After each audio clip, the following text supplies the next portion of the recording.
प्रिय विद्यार्थियों, हम लोग बात करते हैं आपकी OLQ 15वीं जो है, जिसको हम लोग सहन शक्ति या आंतरिक शक्ति बोलते हैं।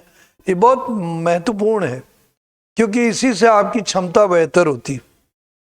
देखिए, आंतरिक शक्ति मन की शक्ति होती है जो आपको हिम्मत देती है और आगे बढ़ने का, और ये जो मानसिक क्षमता होती है ये आपको काबिल बनाती है। अगर हम लोग ध्यान देखें तो जब हम लोग आज की तारीख में अगर कहीं दौड़ने जाते हैं तो क्योंकि अभ्यास नहीं है तो शायद हम 100 मीटर 200 मीटर के बाद थक जाते हैं, पर अगर हम अभ्यास निरंतर करते रहते तो हम आधा किलोमीटर, फिर और तो 1 किलोमीटर, फिर और तो 2 किलोमीटर, फिर और तो 3, 5 ऐसे करके हम लोग करते। तो मेरी एक आपसे दरखास्त और आपको बताने को ज़रूरी समझता हूँ कि जो आंतरिक शक्ति है, जो मनोबल है आपका, और जो ये आपकी सहन शक्ति है, बहुत महत्वपूर्ण है। देखिए, आज के समय में हमारे भारतवर्ष में जनसंख्या बाहुल है देश, पूरे विश्व का सबसे ज़्यादा जनसंख्या वाला देश है। ऐसी परिस्थिति में हमारे को जो अपने मन की शक्ति है, जो हमारी आंतरिक बल है और जो खास तौर से सहन शक्ति है, वो विशेष होनी चाहिए।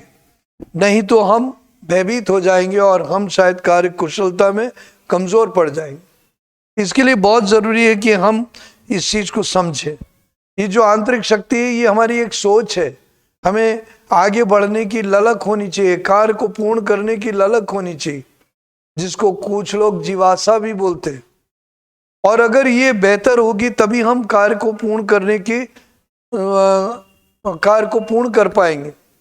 देखिए, अगर आप कमांडो स्पोर्ट्स देखें तो उन लोग भी क्षमता बढ़ाई जाती है और उनमें होती है, क्योंकि ये आती है आपकी मानसिक शक्ति से ही है, आपके दिमाग की स्थिरता में, आपकी लगन से बढ़ती है। अभी हम लोग ने डायनेमिक परिवर्तनशील वाले जितने भी क्वालिटीज पढ़ी थी तो हमने देखा उसमें एक दृढ़ इच्छा है, एक हमारी हिम्मत है, और ये आ गई स्टेमिना जिसको हम सहन शक्ति बोलते हैं। अगर आपकी सहन शक्ति अच्छी होगी तो आप अपना मानसिक संतुलन जल्दी खोएंगे नहीं। जरूरी है, सोचिए कि आप बॉर्डर में खड़े हैं और ऐसी परिस्थिति में चारों तरफ गोलियां चल रही हैं और आपकी सहन शक्ति जवाब दे जाती है, तो आप क्या करेंगे? आप त्रुटि कर देंगे, आप गलत निर्णय ले लेंगे और शायद आप जीवन से हाथ धो बैठे और साथ साथ में अपनी सेना की टुकड़ी जिसको आप दिशा दे रहे हैं वो भी हाथ धो बैठे। इसलिए आपकी सहन शक्ति और मानसिक शक्ति अच्छी होनी चाहिए। कई बार ऐसी परिस्थितियां, जटिल परिस्थितियां हो ही जाती हैं जीवन काल में, जब आपको हिम्मत से और दृढ़ इच्छा से कार्य करना पड़ता है। तो आप करिए, और ये वो देखते हैं। अब इसका मूल्यांकन कैसे होता है? SSB में आपकी कहानी में कहीं पे दिखा कि एक व्यक्ति है, उसने अपनी हिम्मत दिखाई, फिर आगे और मेहनत की, फिर बेहतर किया, फिर किया, और अपने मन में हताश ना हो के काम किया। इसको आप टेनेशियस भी बुला सकते हैं।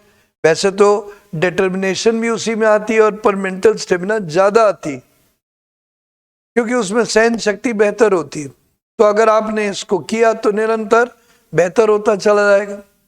कई लोग कमज़ोर होते हैं, मन से कमज़ोर होते हैं, कई लोग मन से मजबूत होते हैं, वो जल्दी नहीं हारते, कुछ लोग बहुत जल्दी हार जाते हैं। तो मन से मजबूत होना आपके लिए नितांत आवश्यक है, क्योंकि वो आपको सफलता देगा। नेतृत्व में वो व्यक्ति एक उदाहरण बनता है जिससे सब लोग प्रेरित होते हैं। तो ये कहानी के प्रारूप में समझ गए, इसी तरह वाक्य में भी आ गया तो आपका देख लिया क्या उसके प्रति सोच है। इसी तरह SRT में आ गया तो वो देख लेंगे कि आप कितनी निरंतरता से SRT में काम करना चाहते हैं। फिर आपके इंटरव्यू के दौरान में पूछ लेंगे। कई बार आपको वो इंटरव्यू में इधर उधर क्रॉस एग्जामिनेशन करेंगे, तो वहाँ पे अगर आप अपने दिमाग को, अपने मन को शांत रख के काम कंपोज रहते हैं तो इसका मतलब आपका मेंटल स्टेमिना अच्छा है। कई बार इंटरव्यू का जो समय काल है बढ़ा देंगे, क्योंकि कई बार जो व्यक्ति 45 मिनट घंटे भर के इंटरव्यू की तैयारी करके गया है, वो अगर उसका 1.5 घंटे इंटरव्यू चला जाता है तो वो आखिर समय में काफ़ी हड़बड़ा जाता है। ऐसे में वो जान जाते हैं कि इसकी मानसिक क्षमता जो है वो कमज़ोर है।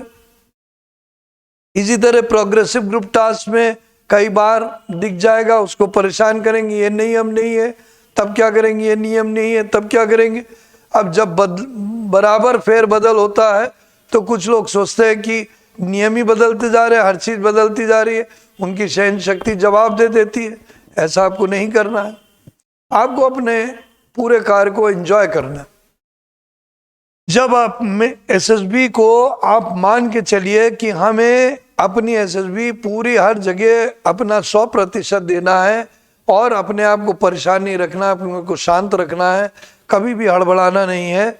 जब आप कहते हैं, गौतम बुद्ध ने आप लोग सब लोग को शिक्षा दी कि अगर जो ये उम्मीद, ये अपेक्षाओं से ही आप परेशान होते हैं, तो अगर आप स्थिर हैं तो आप इनसे परेशान नहीं होंगे। ये बात आपको समझ में आ रही है। इसी तरह इससे जुड़े हुए और भी कई पहलू, जैसे आप दौड़ के जा रहे हैं, थोड़ी देर में सांस फूल रहे, या ऑब्स्टिकल टास्क में आप थोड़ी देर में ही थक गए, तो ये सब आपकी शारीरिक कमजोरी नहीं है, क्योंकि आप युवा हैं तो आप कर सकते हैं, पर आपकी मानसिक कमजोरी होगी। कूदने में आप डरते हैं या फिर कुछ एक्स्ट्रा प्रयास करने में डरते हैं, तो ये भी आपकी कमजोरी मानी जाएगी। और साथ साथ में फिर आपके अन्य प्रकार के सवाल जवाब कॉन्फ्रेंस के दौरान भी पूछे जाते हैं, तो आप आखिरी तक जितनी जिंदा दिली से आप पहले दिन भाग कर रहे थे, तो आपको लास्ट तक करना चाहिए।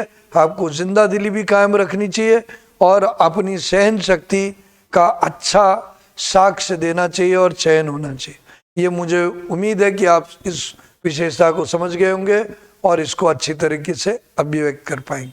धन्यवाद। जय हिंद।